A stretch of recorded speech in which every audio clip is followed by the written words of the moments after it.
Now that you know the basics of energy and work, let's go ahead and apply these concepts, and we are going to talk about conservation of energy. Conservation of energy is defined as, well, it's explained that energy can neither be created nor destroyed, but it can be transformed from one form to another. So I'm going to try and explain this transformation to you in a couple of ways. First, I'm going to start with this simple way of this man. He takes a rock, he's going to raise the rock above the earth, and then he's going to drop the rock. So let's start from the beginning. The first thing he has to do is he has to raise the rock up. So he's going to have to put in some work. When he picks the rock up and he lifts the rock to this height, he puts in work, in turn giving this rock energy. So how much work does he put in? Well, it depends. It depends on how much the mass of the rock is and how high he lifts it. So let me go ahead and list some givens that we will follow through this whole process. So let's give the mass, the block. Let's see, the mass of the rock. Let's say the mass of the rock, for the sake of math, is 10 kilograms. And we'll say gravity, also for the sake of math, is 10 meters per second squared. We know it's 9.8, but we'll call it 10. It keeps the math easy.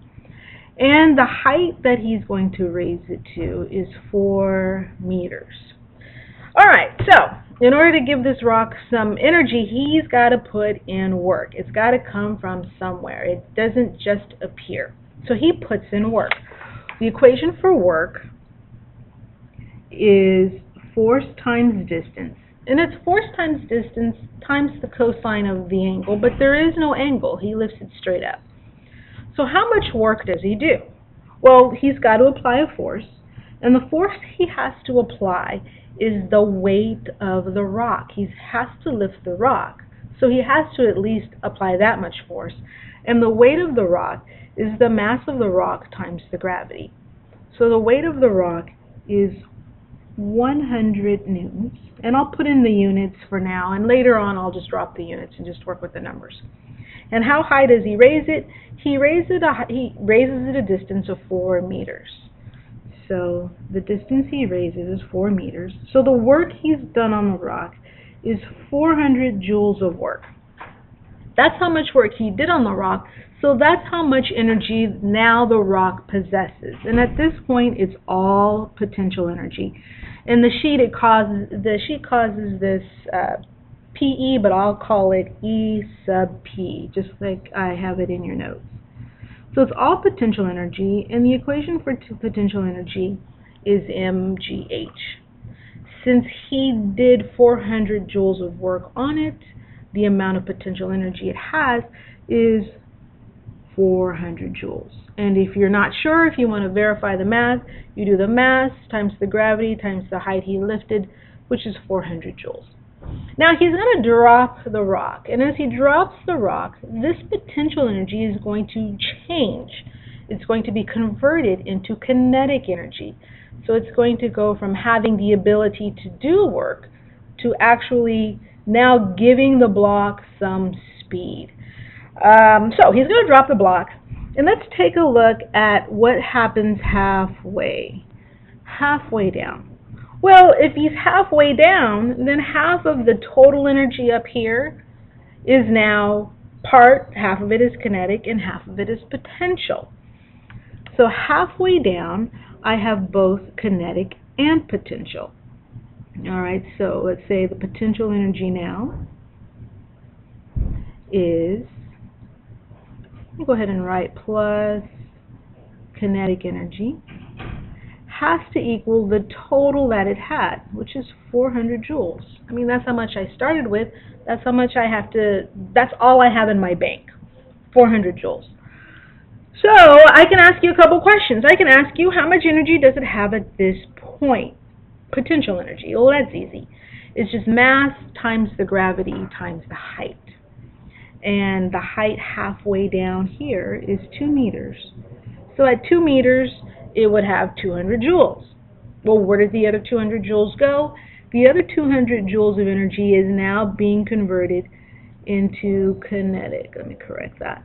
Into kinetic. So at this point, I have 200 joules of kinetic energy, and I have 200 joules of potential energy. So, and the other thing I could ask you is at this point, halfway down, how fast is the rock going? Well, let's see. Kinetic energy is 1/2 the mass times the velocity squared. And half of it is kinetic energy. So that is 200 joules. If you're not sure, then what you should do is calculate the potential energy at this point, mgh. At this point, the potential energy is 200 joules. The mass, 10, times gravity, 10, times the height halfway, which is 2 meters. So at this point, the potential energy is 200 joules. And we can say the kinetic energy is 1/2 mv squared. If I take the 200 from here, move it over to there, I'm left with 200 joules. So I know I have 200 joules of kinetic energy. What is the speed? Well, let's just rearrange this and solve for the velocity. I'll multiply both sides by 2. When I do, I get 400 joules. I'll divide it by the mass, and the mass is 10, which brings me down to 40. And then I'll take the square root of that, because it's v squared, so I take the square root of that. So I'm typing this in the calculator. The square root of 40, let me go back, 40 is, at this point, the velocity is 6.32 meters per second. That's the velocity halfway down. And that's a common question that I'll ask. The second part is, I'll ask, well, what is the velocity of the rock just before it hits the ground? Well, the velocity of the rock just before it hits the ground is, now all of it is kinetic energy. So the 400 joules of potential that I had up here has all been converted down to kinetic right here. So I can say kinetic energy is equal to 1/2 mv squared. And now it's not 200 joules like it was here. It's 400 joules. All of it has been changed. So 400 is equal to 1/2 mv squared. And I can, again, solve for velocity by multiplying both sides by 2. 400 times 2 is 800. I can divide that by the mass, which is 10 kilograms, and I can square root that answer. And when I do, I get the velocity just before it hits the ground is 8.94 meters per second. It's going faster. And that makes sense, because as the rock falls, it speeds up. Can I ask you the velocity at any point in the path? Sure. All you have to know is, what is the potential energy at that point? Subtract that from the total that you had at the beginning, and that's got to be the kinetic energy at that point. Once you find the kinetic energy at that point, you can just use the equation and solve for the velocity. Let's see. We can also use it on a roller coaster. Now, the interesting thing about the roller coaster is that in the absence of friction, that's where we're going to operate, it's the same idea.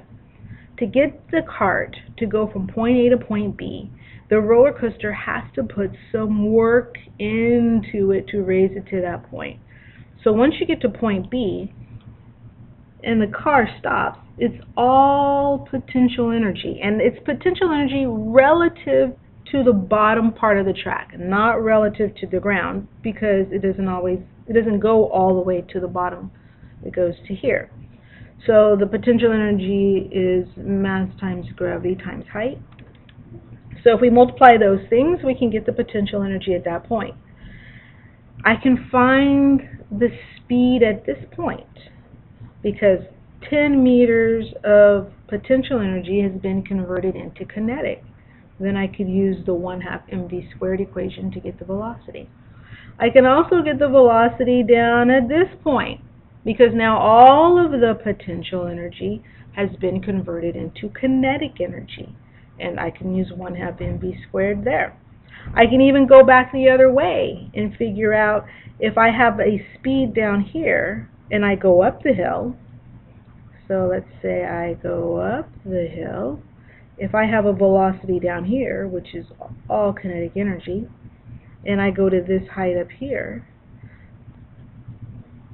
I can tell how high I go because the kinetic energy is going to be converted to potential. And if I have 1,000 joules of potential energy, when I get to the top, I'll have 1,000 joules of if I have 1,000 joules of kinetic energy down here, I can get to the top and I'll have 1,000 joules of potential energy. And if I use MGH, I can calculate how high that is. And we will do lots of problems on the UT homework doing conservation of energy. So you'll get lots of practice, and of course I'll make my rounds and try and clarify and make sure everybody's on the right path. But that ends the video for conservation of energy. Go ahead and make sure you take good notes, bring them. We'll also do, tomorrow in class, we will do a simulation with a roller coaster, with a skateboard, which is similar to the roller coaster, and you can see how those concepts work. So good luck, and I will see you in class tomorrow.